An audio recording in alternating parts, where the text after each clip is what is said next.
كلكم تكونوا عقلتوا على هذا الكلب اللي ضرباتو طوموبيل وكانت السبب ان الفك ديالو تهرس. الحمد لله من بعد الفيديو اللي طلبت فيه المساعده ديالكم قدرنا نرجعوا ليه الامل في الحياه بعد ما لقينا ليه جمعيه اللي استجابت للدعوه وقررت تكفل به وبالرعايه ديالو في احسن الظروف.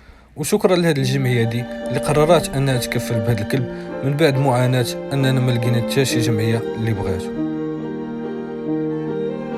وهنا وصلت لوقيته اللي كان علينا نشدو فيها الكلب ونديوه حتى للسلا، مهمه اللي ما كانت سهله وكانت صعيبه بزاف حيت الكلب ما كانش يثق فيا. لهذا الشيء علاش جبت هاد شويه ديال الكاشير باش انني نقدر نشري الثقه ديالو بها ونشدو، ولكن المهمه ما صدقاتش وكانت صعيبه بزاف. وهنا الكلب ما بقاش يثق فيا ومشى هرب وبعد عليا، ولكن حاولت حتى سهل الله وقدرت انني نشد هذا الكلب هذا، ولكن واخا كانت طريقه صعيبه بزاف وتعرضنا للعض.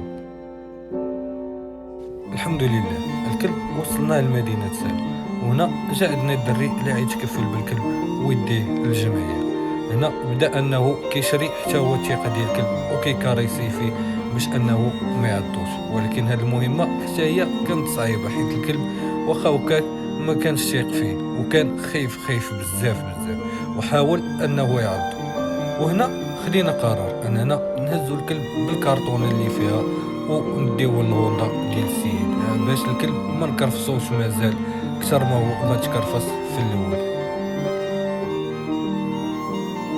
وكان واحد الشعور واحد الاحساس اللي ما نقدرش نوصفه لكم، اننا قدرنا نعتقوا هذا الكلب من التشرد ومن الاهمال اللي يقدر يكون في الشارع، ودينا الجمعيه اللي غتكفل بالمأوى ديالو والاكل والمشرب ديالو.